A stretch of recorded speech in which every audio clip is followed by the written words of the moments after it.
¿Cuántos de nosotros no entendemos cómo funcionan y cómo nos cobran las empresas que concentran el servicio de Internet en Colombia?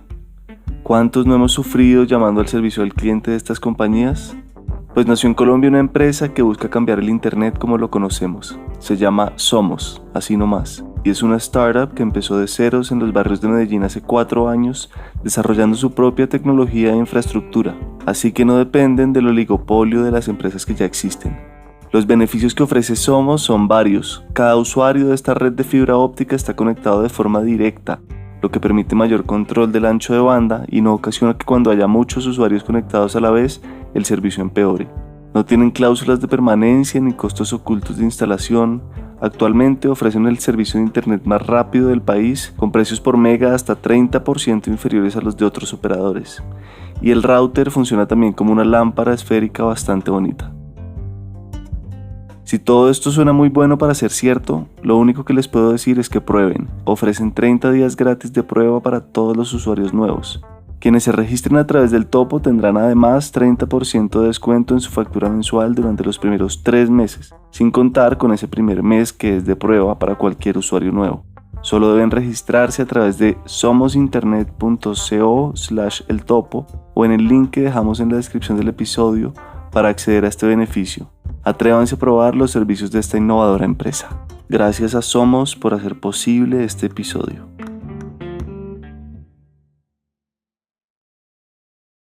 No hay cicatriz, por brutal que parezca, que no encierre belleza. Una historia puntual se cuenta en ella, algún dolor, pero también su fin. Las cicatrices, pues, son las costuras de la memoria, un remate imperfecto que nos sana dañándonos. La forma que el tiempo encuentra de que nunca olvidemos las heridas. Piedad Bonet. En septiembre del 2020 publicamos una entrevista con Piedad Bonet titulada Mamá, no estés triste.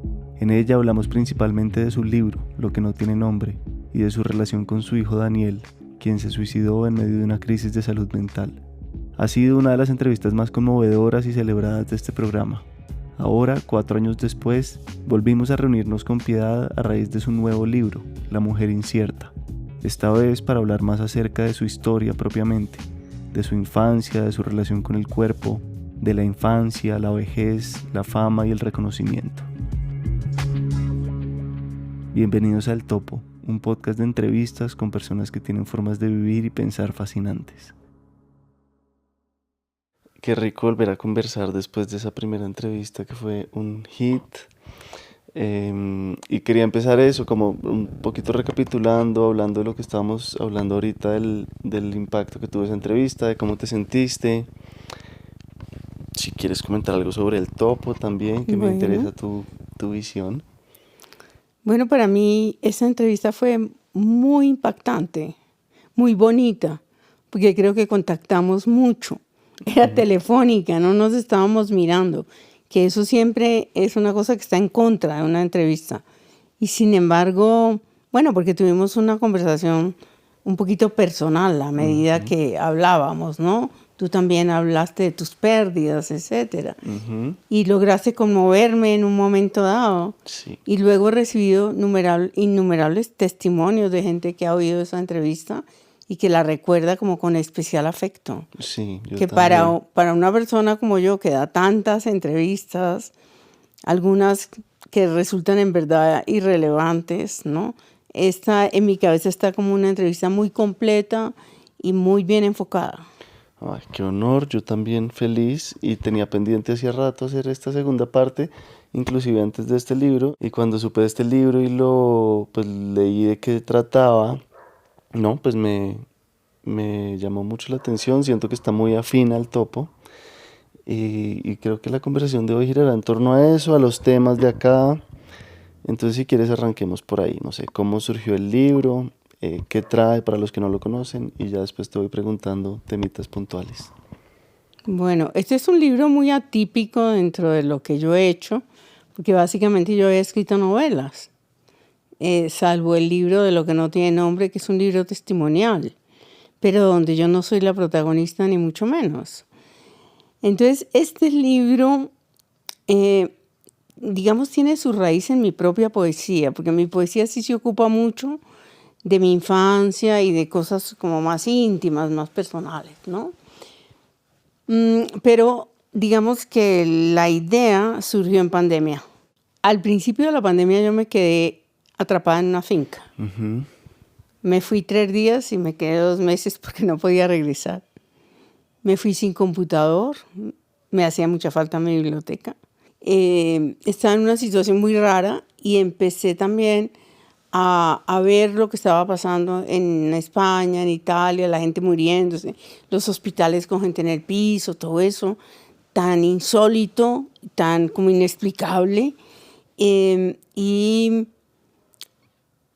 aunque yo veía esa posibilidad todavía como de una cosa muy remota, empecé a recordar cosas mías que tenían que ver con la enfermedad, básicamente, y con la ansiedad y con el miedo.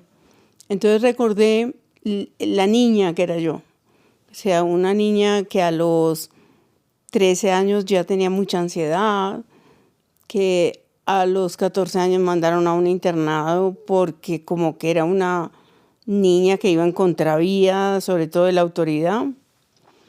Luego a los 14 o 15 me encontraron una úlcera duodenal y sobrellevé eso como hasta los 20 años, lo de la úlcera. Estuve interna a los 16 años en un hospital y todo eso era una somatización de, digamos, como de una naturaleza. Tardé mucho tiempo en descubrir que eso es un temperamento, que es una manera de estar en el mundo. Hasta hace muy poco un psicólogo me dijo, es que hay gente que tiene, digamos, esa constitución. Además es una cosa como genética, porque mi papá ansioso, mi mamá también, a su manera, cada uno de una manera diferente. Y bueno, está Daniel, que ya no era una cosa pues sobrellevable, sino una enfermedad de verdad. Entonces algo había en mí de todo eso. Y ahí yo decido tomar notas sobre todas esas cosas que se me estaban ocurriendo. Pero cuando llegué aquí a la casa, lo que se me impuso fue el tema de qué hacer con los pedazos. Que es tu libro anterior. Y dejé ese libro tal vez porque yo no me sentía lista, pero esa necesidad perduró. Y cuando terminé, ¿qué hacer con estos pedazos? Yo creo que no pasó mucho tiempo antes de que yo empezara a escribir este libro. ¿Te llegaban qué memorias de tu infancia primero? Sí, sobre todo en mi adolescencia. Mi adolescencia y mi primera juventud fueron muy duras, muy. ¿Por qué? Porque yo me despertaba a las 4:30 de la mañana, como sin poder respirar, con mucha ansiedad. Yo creo que yo tenía mucho miedo de lo que como de enfrentar la vida como era, ¿sí? Ya tenía pues esa vocación de escritora. Cuando salí de la universidad fue muy duro porque caí como al vacío. Y además tenía una niña chiquita y entonces esa maternidad me condenaba mucho a no poder leer suficiente, a no poder escribir, una situación económica también un poquito difícil. Pues yo tenía 21 años, mi marido tenía 22, era difícil. Cuéntame un poquito del internado, que esa parte me llama mucho la atención. ¿Por qué fue que resultaste yo allá? empecé este libro con una imagen muy poderosa que nació de todos esos recuerdos. Estaba en un internado en Bucaramanga, una ciudad que me era completamente ajena. Me mandaron allá porque había un colegio donde me recibían con unas monjas. Y esa imagen que se me impuso es yo enferma, tenía 14 años recién cumplidos, con una infección vaginal que no entiendo cómo pude yo tener a esa edad. Pues yo no entendía ni siquiera qué era eso. Creo que ni siquiera fui al médico porque esas monjas pues eran un poco obtusas. Creo que tampoco que yo no expliqué mucho de lo que me estaba pasando, pero tengo una imagen yo acostada a las 2 de la tarde en un dormitorio gigantesco donde había 40 camas de las otras niñas, que había una luz. O sea, esto era a las 2 de la tarde. Entonces era la imagen viva de la soledad y el abandono. Yo enferma, todo el mundo en clase, y yo en esta circunstancia tan extraña que no sabía cómo manejar. Entonces se me impuso esa imagen y bueno, ahí vinieron otras juntas. No me quise perpetuar en la imagen del internado porque yo tengo un libro que trabaja un poco eso, que es El prestigio de la belleza. Bueno, y quería pedirte que leyeras el comienzo de este libro, que los comienzos usualmente dan pues como una clave de lo que viene. Le preguntó a mi amiga si se acuerda de en qué momento le empezó a crecer el vello púbico. Suelta una risita, ladea la cabeza todavía sonriendo y hace silencio durante unos segundos. No tiene la menor idea. Yo tampoco. Y no se trata de simple desmemoria, porque en cambio tenemos claro el momento en que nos crecieron los senos. Yo debía tener 11 años y me veo en el baño, en el bañito debajo de la escalera, el que llamábamos de emergencia, levantándome la blusa para constatar aquel milagro. ¿Sí? Entonces, ¿qué pasa? Que esa conversación en efecto se dio. Vino una de mis grandes amigas aquí, somos mujeres ya súper grandes, ¿no? Y yo le hice esa pregunta, porque yo empecé a tratar de recordar cómo era la relación con mi cuerpo, que estaba atravesada por el tabú de la educación que me habían dado. Las cosas no se llamaban por su nombre, no se hacía educación sexual de ninguna índole, las monjas no contestaban las preguntas que uno hacía, ¿sí? De todas maneras, yo fui criada como en un pudor excesivo. En mi casa todo el mundo se levantaba, se ponía la pijama, la levantadora, no andaban desnudos por la casa. Era como un tabú terrible sobre el cuerpo. Entonces, nada, por eso comencé así. Me pareció como hasta cierto punto gracioso comenzar así, ¿no? Es gracioso, sí. Y te voy a pedir otro par de párrafos medio graciosos. Este del tu primer beso. Uy, el de mi primer beso es horrible. En la oscuridad de un cine, en matinal, como se le decía a la función de las 11 de la mañana, viendo películas de espanto que pasaban los inconscientes curas de la parroquia del Divino Salvador, José me enseñó que se podía besar con lengua. La suya era áspera y un poco brutal, y no estoy segura de que me gustara, pero sí disfrutaba el hecho de estar haciendo algo que me sacaba abruptamente de la ingenuidad de la infancia y me arrojaba de forma definitiva a la edad adulta.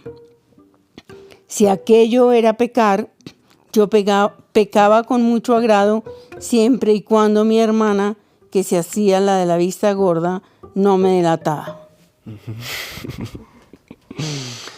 Y sígueme contando como de ese pudor con el que creciste, del impacto que tuvieron las monjas y ese internado en tu, pues sí, como en tu libertad sexual, en tus creencias.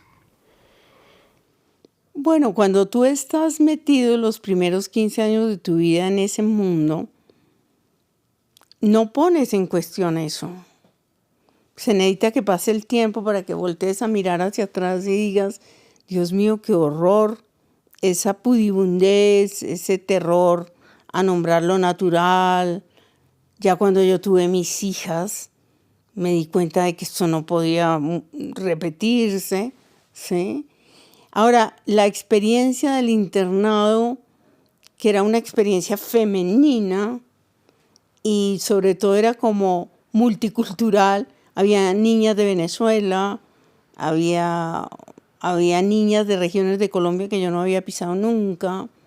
Era como un internado de niñas de clase media, algunas niñas ricas de provincia, pero yo era como un ser completamente diferente a todos, ¿sí? Porque yo iba con ínfulas literarias ya. A los 14. A los 14 años yo ya me sentía como muy moderna. Oía una música que ellos no oían, yo estaba ya relacionada con los Beatles, todo eso, ¿no? O sea, yo me acercaba a un mundo más moderno que las niñas que estaban allá. Y yo tenía un temperamento extrovertido que el internado domó mucho, ¿m? Y era como graciosa. Entonces, gracias a eso pude como sostenerme. Pero en el fondo tenía una tristeza profunda de ese exilio, porque un internado es una cosa muy, muy dura. Si a nosotros nos levantaban a las 4 de la mañana, como cuentan las abuelas y las mamás, nos bañábamos con agua fría, teníamos que tener como una cosa básica de aseo, luego teníamos que tender esa cama perfectamente antes de las 6 de la mañana y teníamos pues claro unas rutinas que no fueron especialmente terribles, tampoco es que yo vaya a decir estuve por allá como con unos monstruos que me estaban educando, pero ahí yo empecé a sentir una furia tremenda con esas monjas. Porque esas monjas eran mujeres seguramente muy reprimidas y mujeres que envidiaban también cosas. A mí me castigaban como especialmente porque yo tenía una audacia que ellas no iban a permitir. Por otro lado, ahí empecé a escribir poesía, como cuento en el libro, algo que yo ya creo que estaba escribiendo antes, no estoy absolutamente segura. Pero ahí empecé a escribir unos poemas que eran como un poquito contestatarios, donde yo me imaginaba en mundos completamente opuestos a ese, ¿sí? Y ahí conocí también una mujer que luego fue guerrillera, una mujer de la sociedad bumanguesa, que tenía relación con un cantante que era muy popular en ese momento, que era Pablos Gallinazos. Que era nadaísta. Que era una especie de nadaísta. Yo ya conocía a los nadaístas y ahí publiqué mi primer poema en la Universidad Industrial de Santander. Él estudiaba allá, era toda gente de izquierda. Imagínate yo de semi-izquierda a los 15 años, ¿no? Publicando ese poema, pero ese hombre que era un muchacho de 20 y algo de años, como que vio que había talento en mí y me publicó ese poema que no conservo. Yo durante muchos años no conservé nada de lo que escribía porque tenía la absoluta certeza de que eso no valía la pena. ¿En serio? Y cuéntame hay una parte en la que dices que te sentías mala, que creías que eras mala en el internado, algo así. No, en el internado yo estaba expiando la culpa de haber sido mala. Y de que haber sido mala, ¿cómo así? Pues es que eso fue una cosa tan absolutamente brutal que a alguien se le ocurriera que yo era mala. Yo era mala ¿por qué? Primero porque era una niña díscola, entonces no me bajaba Yo empecé como a los 13 años a hacer así, o a los 12. Primero que me empezaron a gustar los muchachos, como a todo el mundo, ¿no? Lo que pasa es que mi papá no me permitía tener amigos hombres, ¿sí? Y estaba en un colegio femenino y a mí como que venían los muchachos y me rodeaban a la hora de subirme al bus, entonces las monjas empezaron a decir que eso estaba mal. Y empecé a tener, digamos, como la imagen de una niña rodeada de hombres. Yo tenía un novio que era ese, pero pues yo era virgen, por supuesto que era virgen. Lo que pasa es que, claro, ya tenía unos contactos que podían ser la puerta para una sexualidad temprana, por decirlo así. Pero como yo era, no era demasiado inocente tampoco, ¿no? Pero era muy audaz. Entonces, yo creo que visualizaban que yo podía pasar la barrera muy fácil. Entonces, empezaron las personas que me rodeaban, los adultos, a decir como, ella no es como toca. lo que decían en una cosa era como que yo era demasiado precoz. Ujú. Y a mí eso me daba un poco de rabia, ¿sí? Porque nadie tenía una conversación conmigo, sino que era como un miedo. ¿En la familia, de tus papás o de...? Sí, yo sentía que mis primas, como algo alrededor, mi mamá cuando íbamos a ir a alguna visita me decía como que hablara menos, ¿no? Ujú, Yo iba a ser una niña llamativa, ujú. que llamaba la atención. Entonces había como un terror de que yo fuera imprudente, fuera más allá del límite. Y entonces me empezaron a hacer creer que yo era una persona mala.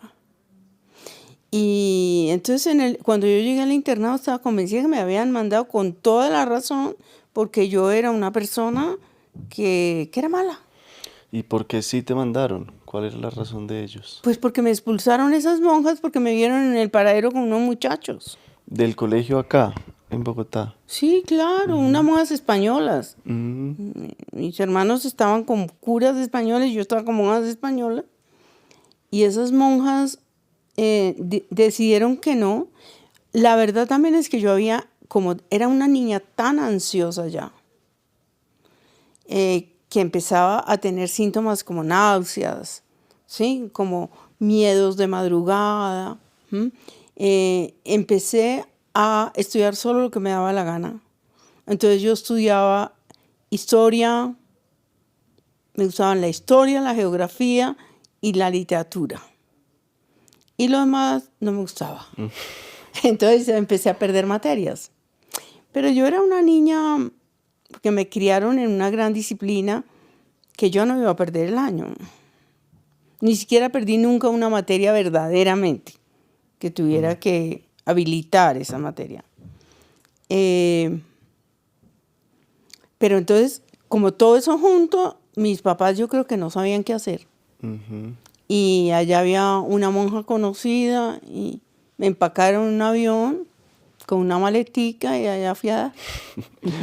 Y quiero que me cuentes de la importancia de la poesía. Hay una escena como leyendo Dostoyevsky, creo, que dices que fue como una epifanía Sí, de esos momentos en que yo se había ve leído todo. poesía buena, mala, regular, pero me gustaba la poesía. Es que un escritor nace así, de una manera muy oscura.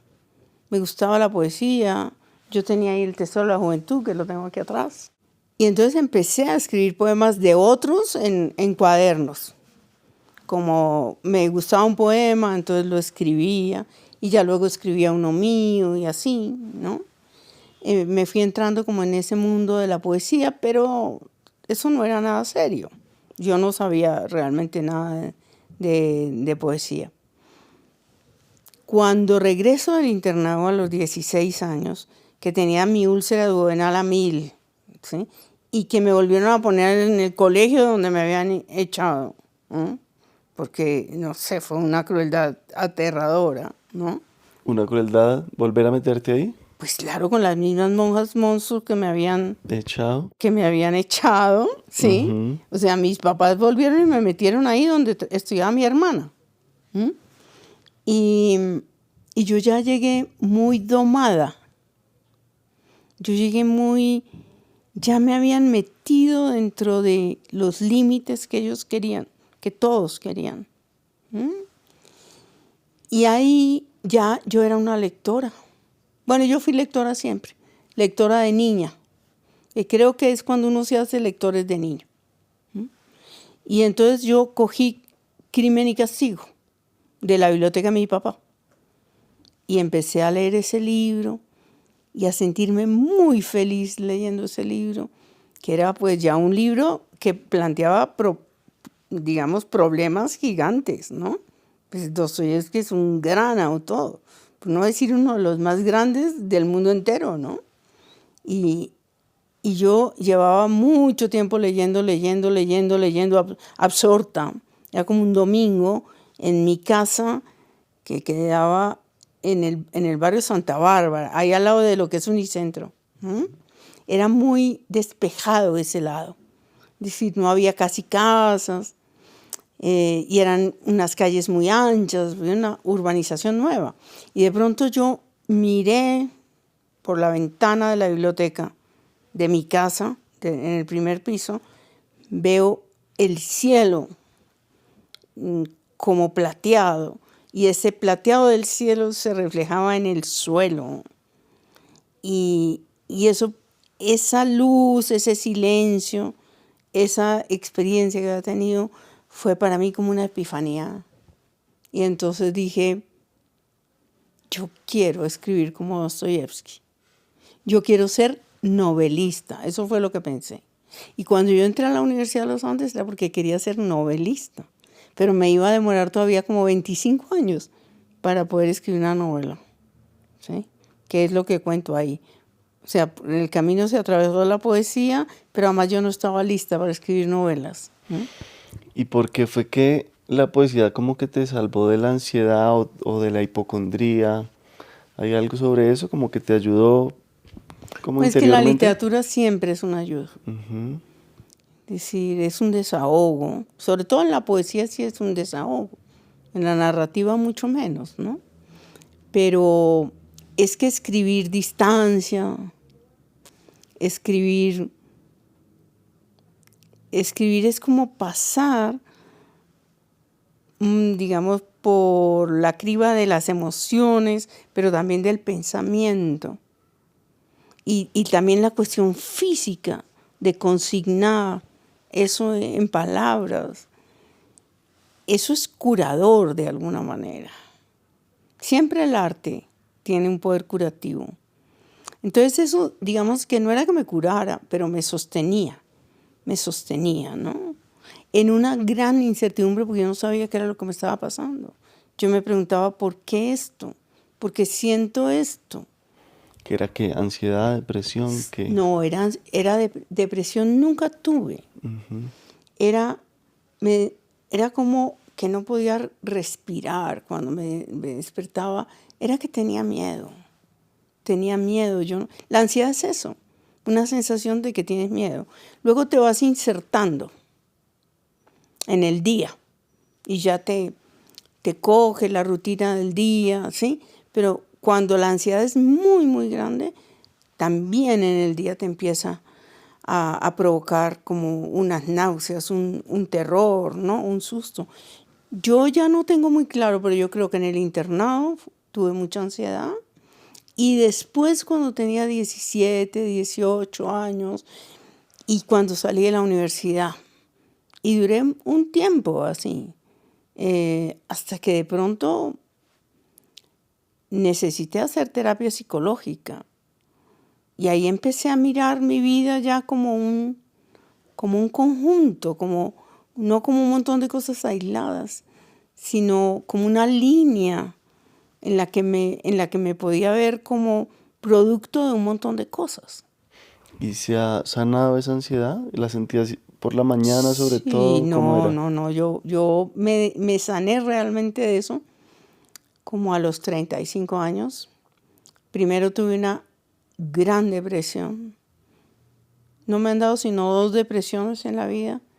Esa que me duró 8 meses y que se debía a circunstancias muy concretas, que tenía que ver con que yo estaba en un tránsito hacia una casa nueva, estaba viviendo en un sitio que me resultaba oprimente, tenía 2 niñas, estaba trabajando en la universidad, he sido siempre muy perfeccionista, el perfeccionismo me ha perseguido siempre, entonces tenía unos niveles de estrés gigantescos y poca resistencia al estrés. Entonces todo eso somatizado, se convirtió en una depresión primero y en un episodio que me llevó a la clínica, ¿no? Como una infección de riñones, me dieron muchas cosas al tiempo y ahí eso fue como un llamado, una alerta, como por favor aquí hay que hacer algo.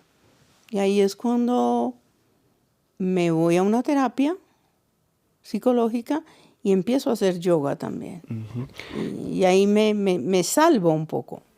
¿Quieres leer ese parrafito de la depresión desde aquí?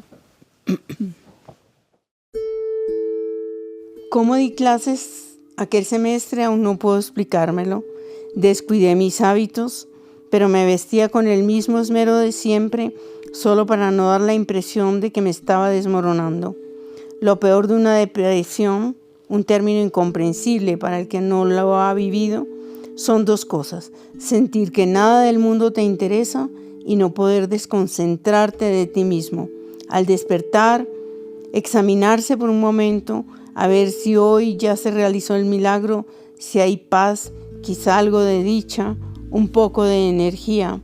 Levantarse con lentitud y sentir otra vez lo que no puede expresarse: lejanía, sensación de ser distinto a todos, de que vas camino a la locura y más seguramente al suicidio. Caminar, salir, pero siempre con los ojos hacia adentro, mirando qué pasa con la mente, en el corazón, en las entrañas. Quieres gritar: tengo miedo, pero te callas. No deseas molestar a los demás, porque te agobia la culpa. Les estás estropeando la vida a los que quieres. Poderoso. ¿Y quieres dejar algo más dicho sobre este tema? Sobre la depresión. La segunda que tuviste fue ¿cuál? No, la segunda fue una depresión postparto, Ujú. que muchas mujeres sufrimos y que fue muy aterradora porque me dio la impresión de que de pronto podía continuar y ser una cosa de esa magnitud. Pero el cuerpo reaccionó bien, ¿sí? Y porque yo no había tenido con mis dos hijas depresión, pero con Daniel sí. Posparto. Sí, la depresión postparto es una cosa de la que no se habla suficiente y Hablemos que de eso. muchas mujeres sentimos. Y algunos hombres también. Sí, dicen que los hombres también, pero eso lo descubrí pues ahora. La depresión postparto empieza con los mismos indicios de una depresión normal. Ansiedad y depresión siempre van juntas, ¿no? Generalmente. Sino que predomina en ciertos momentos la ansiedad. Ujú. Pero la ansiedad siempre te aplasta también un poco. O sea, te da un poquito de sensación de depresiva. Pero una depresión de verdad es una cosa muy aterradora. Porque en la depresión postparto yo sentía una soledad profundísima y un miedo de la responsabilidad de un tercer hijo. Y mi marido dormía.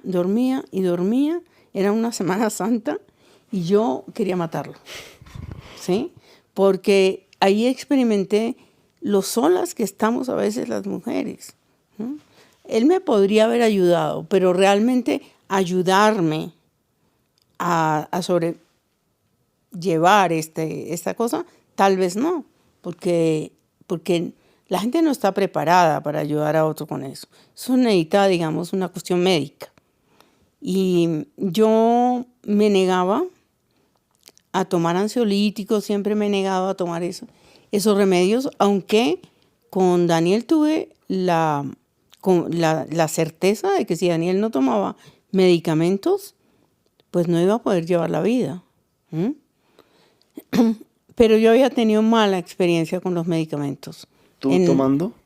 O sea, en algún momento de mi vida, cuando estaba muy, muy, muy ansiosa, pues decidieron dormirme. Tendría 23 años. Un médico decidió darme una cosa para dormir, dizque porque tenía un surmenage, ¿sí? Y la experiencia fue tan atroz, de 3 o 4 días yo dormida, porque tenía un medicamento encima, que decidí que nunca más iba a tomar medicamento. Y, digamos, lo he cumplido, pero eso no quiere decir que yo no crea en los medicamentos psiquiátricos, porque yo creo que a veces es absolutamente necesario. Lo que pasa también es que tengo mis dudas sobre los medicamentos psiquiátricos, porque el precio que se paga es muy, muy, muy, muy alto, ¿no? Entonces, eso es todo un tema, el de los medicamentos psiquiátricos.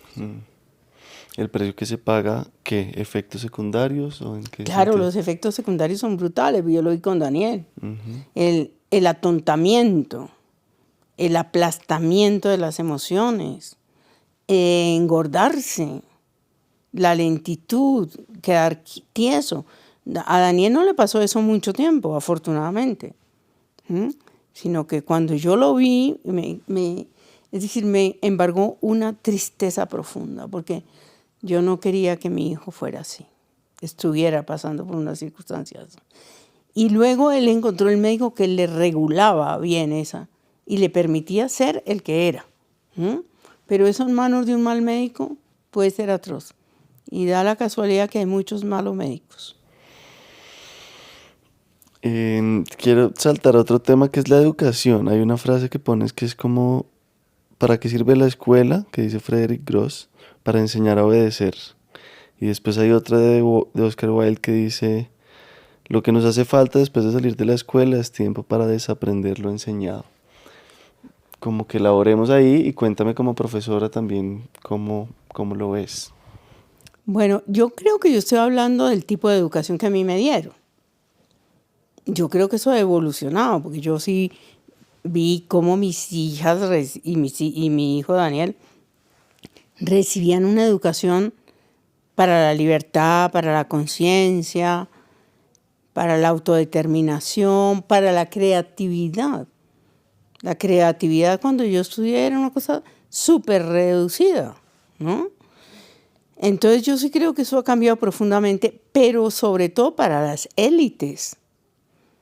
Yo creo que en las regiones apartadas y profesores que no se han preparado bien, pues porque no tienen las condiciones para hacerlo, la educación puede estar como en el siglo, a principios del siglo XX, una educación para castigar, porque me ha tocado verlo, me ha tocado ver maestros que hacen cosas que no pueden hacerse, discriminaciones, castigos absurdos, o sea, pararte en un rincón mirando para el rincón, ¿cómo te parece eso? La cuestión de la que yo hablo ahí, que cuando me educaron a mí, era primer puesto hasta el puesto 30. Entonces uno sabía de la pobre niña que llevaba 6 meses sacando el puesto 28, 29, cuando subiera a 27 y volvía a bajar al 31. O sea, ¿cómo es posible que haya habido una educación que señale que tú eres el inteligente y el otro es el estúpido, ¿no? Porque en realidad eso es lo que se está diciendo, o el desadecuado. Por ejemplo, a mí me expulsaban una semana de clase porque había hecho un relajo no sé dónde, en vez de mandarme al psicólogo, no sé, alguna cosa de esa naturaleza. Entonces yo creo que fuimos una generación, y eso que yo me considero evolucionadísima, pues yo fui a la universidad y tal, ¿no? O sea, no es mi mamá, ni mi abuela, ni qué decir, ¿no? Que ya ellas pues no lograron ni siquiera ir a la universidad. Ahora, en la universidad eso es una cosa completamente distinta. Yo trabajé en la Nacional y trabajé en los Andes, o sea que tengo como los dos panoramas. Y tengo una maestría en la Universidad Nacional. Quiero decir que conozco también la universidad pública. Pero de todas maneras, fíjate que yo hoy revisando lo que yo hice como maestra y considerándome una persona súper estudiosa, súper responsable y sobre todo súper amorosa con mis estudiantes. Porque yo creo que yo los amaba, como digo ahí, en abstracto. En concreto puede que algunos no los amara tanto, ¿no? Pero, digamos, yo sí tenía una vocación profunda. Me viene también de mi familia. Muchos profesores ahí, muchos maestros, incluida mi madre. Yo también pondría en duda muchas de las cosas que hice como maestra. Porque es un aprendizaje y hay muchas equivocaciones. Y la academia misma te lleva a unas cosas absurdas, como por ejemplo eso de la calificación es una cosa muy absurda. Y que tú tienes que poner un 3.5 o un 4 o un 4.5 y entonces el estudiante que llega con la excusa, y a veces la excusa es tremenda. Tuve niñas con anorexia, problemas familiares, muchachos que estaban tomando medicinas que los hacían dormir. Entonces, eso es una cosa sumamente delicada. En la universidad ya no nos podemos comunicar con los padres, porque se supone que son gente ya, digamos, adulta. Entonces, por ejemplo, la cuestión del suicidio en las universidades es una cosa muy dura y muy oculta, ¿no? Y ahora sí que me dicen que la enfermedad mental, porque he hablado con gente que está trabajando en las universidades, que me dicen, bueno, es que es un mundo de una competitividad, de muchachos que han escogido carreras que no quieren hacer, de padres que los han obligado a ser abogados cuando quieren ser poetas, ¿sí? Y miles de cosas por el estilo, ¿no? De muchachos que van con unas exigencias económicas y los papás les están señalando todos los días que ellos se están matando para que estén en la universidad y eso es un peso adicional. Y entonces un profesor lo raja en una materia y esos muchachos entran en unas cosas pues durísimas, ¿no? Entonces, bueno, yo pienso que lo que tenemos que hacer en el terreno de la educación en este país es infinito, infinito, comenzando por las desigualdades. Y para ir terminando, cuéntame de tus papás. Hay unos fragmentos, unos capítulos en los que hablas de ellos, como, sí, y de la vejez. Cuéntame un poquito como que reflexionas Pues mira ahí. que he tenido, digamos, el privilegio de tener unos papás ancianísimos, longevos absolutamente. Mi mamá pasa de 100, va a cumplir 102. Mi papá tiene 98, acaba de cumplir. Entonces también he experimentado el dolor de verlos envejecer a esas edades donde ya la vejez es otra cosa distinta a la que nos imaginamos, porque es la inmovilidad, las incapacidades físicas ya grandes. No les duele nada, pero están condenados a estar encerrados. Mi papá porque no quiere salir. Mi mamá pues porque le dan una vuelta a la manzana, pero no, eso no es nada. Es decir, la pérdida de contacto con el mundo. Entonces, pues digamos que por eso quise consignar eso ahí, porque este libro comenzó siendo un libro sobre el cuerpo. Entonces, yo también estoy entrando a la vejez. Ya sé que de algunas manifestaciones de la vejez, pero conozco la vejez en estado supremo, ¿no? Pero mi papá es capaz de decir poemas de memoria. Y mi papá tiene una serenidad que no me explico bien para un hombre que fue siempre lo que llaman un hombre muy nervioso y temperamental.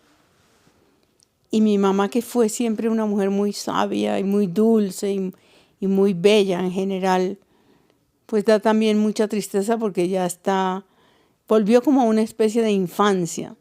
Entonces yo creo que los escritores estamos obligados a consignar esas cosas, porque nadie está exento de padecerlo con sus propios padres, pero además consigo mismo. Esa puede ser también la opción que nos espera y es mejor que nos preparemos sabiamente, ¿no?, para una vejez así. Hay un tema también muy bueno que fue el de la fama, que me sentí ahí como identificado, que fue como esa escena en una universidad pública que se te acercaron después a pedirte firmas y selfies y no sé qué, y llegaste al hotel a comer sola. A ver, Sí. que es que eso me pasó Aquí y triunfando. lo dice, exacto, y lo dice también como Luis Miguel Rivas, que sí, que se ganó un premio y todo el mundo elogiarlo y después llega uno a la casa y él dice como a mirarse Y se preguntó quién en es el uno. espejo la cara de Santón farsante y el calzoncillo roto. Pero sí, cuenta para ti cómo Sí. fue eso y cómo es lo de la fama. Sí, porque fíjate que es muy satisfactorio, no es lo de la fama, es lo de la comunicación con un montón de gente que se siente tocada por lo tuyo. Eso es lo que es verdaderamente maravilloso. Es decir, ver como vi yo ahora en Bucaramanga, un auditorio de 700 personas lleno, ¿eh? Y una fila, sobre todo de gente joven, que da la vuelta. Es decir, yo estuve firmando 2 horas, que es una tarea además pesadísima y compleja, porque no quieres minimizar al que está ahí, poniéndole cualquier tontería, ¿no? Uh-huh. Pero también sabes que te estás agotando. Entonces, eso es muy bonito. Pero como uno va madurando y se va dando cuenta de que eso pues es una parte de la vida de uno, pero no es todo. Pero también es que es un mundo muy, muy ambiguo, porque está la cuestión puramente comercial, te obligan a un montón de cosas, tú estás cansado y te siguen obligando. Si tú empiezas a decir que no, entonces te conviertes en un ser antipático, ¿no? Hay gente que es así, que no le para bolas al lector ni nada. Pues yo creo que el lector es el que me mantiene a mí viva, ¿no? Pues si no, entonces por eso yo sí le dedico tiempo a los lectores, pero a veces es tremendamente abrumador y como que ya no quiero más. Pero cierras la puerta del éxito, digamos, y te introduces en la casa y ahí aparece de pronto una soledad muy grande. Y bueno, en estos días hablaba con alguien sobre el síndrome del impostor, ¿no? Yo no tengo el síndrome del impostor, lo tuve durante un tiempo, como esto que yo estoy haciendo, si vale la pena, si será que es verdad, bueno, toda esa cosa. No, yo ahora no. Ahora no, porque la vida me ha mostrado que no, que lo que yo hago tiene sentido, valor, o sea, le da a mi vida realmente el sentido último. Pero la vida no es solo eso y hay huecos. Hay huecos, hay amigos que de pronto se te van, hay conflictos familiares. Hay conflictos contigo mismo, con tu propio cuerpo, tus incertidumbres, enfermedades que llegan. Sí. Y lo que estaba diciendo también es que es un mundo muy duro, porque tú puedes estar frente al auditorio de 700 personas, y luego te llevan a un hotel infecto, te depositan a cualquier hora, ¿sí? Luego tienes que hacer 200 papeles para que te paguen una suma irrisoria. Es decir, el revés del éxito es de lo más, no solamente prosaico, sino sórdido. Eso está muy bueno. A veces estás dentro de la sordidez absoluta. Gracias, quería que dejaras eso dicho porque es un apunte muy bueno que no mucha gente ve y sí, se quedan con la idea de que solo lo bonito. Por eso yo puse en el epígrafe, no hay vidas de película. ¿Ah, sí? Que lo escribe, es un epígrafe de una amiga mía venezolana judía, de Jacqueline Goldberg. En un poema dice, no hay vidas de película. Y efectivamente, no hay vidas de película. Es decir, estoy segura que, no sé, que Madonna llega a la casa, se quita toda la ropa y de pronto siente que es infeliz. ¿No? Buenísimo. Si quieres, analicemos un poquito cada uno rápidamente. Hay otro que dice, ¿cómo fue realmente? De Jeanne Amery. Bueno, ¿cómo fue realmente? Es la pregunta que tú te estás haciendo mientras escribes un libro sobre la memoria. Y pues no es cuestión de coger el teléfono y llamar al papá y decirle, bueno, papá, esto sí fue así. No, porque lo que interesa no son los hechos, sino la manera como tú viviste los hechos. Por eso es que los escoges. Y porque además has olvidado cantidades de cosas y a veces lo que estás pensando, que es un recuerdo, es una invención de tu cabeza. Hay otro muy bueno que es, aunque mucha gente cree que al escribir uno se desnuda, en realidad uno se disfraza. Sí, porque no porque uno diga mentiras, sino porque hay un montón de omisiones. Un montón de omisiones. Y porque hay un acercamiento a las experiencias que es literaria, ¿sí? O sea, yo no estoy aquí desnudándome, contando todas las minucias y los chismes. No, no. Yo estoy haciendo una selección de cosas significativas o para significar. Pues no estoy contando mi vida como se la cuento a una amiga. Y esto también me encanta.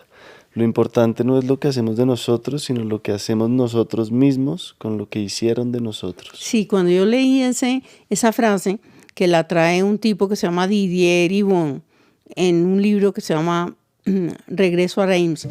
Didier Ribon cuenta cómo él creció en un medio obrero, odió ese medio obrero, él era gay o es gay, y sufrió pues el matoneo y dijo, no quiero nunca más este mundo. Se fue y se hizo un intelectual y es un filósofo importantísimo, y en un momento dado se dio cuenta de cómo había renegado de su origen. Entonces, esa frase que es de Sartre, es lo importante no es lo que hicieron de nosotros, porque claro, hay un montón de determinismos, sino lo que la voluntad, el deseo, ¿cierto? La pasión hizo con lo que hicieron de nosotros. Entonces, ¿cómo cambiamos el destino? ¿Cómo no somos, digamos, el producto exacto de la educación que quería hacernos así, sino como nosotros nos rebelamos contra ese destino y logramos ser, en parte, la persona que sí queríamos ser? Piedad, no sé si quieres agregar algo más. Yo feliz. No, pues ya me hiciste preguntas muy importantes. Sí, creo que por ahí está muy bien. Sí. Mil gracias. Bueno.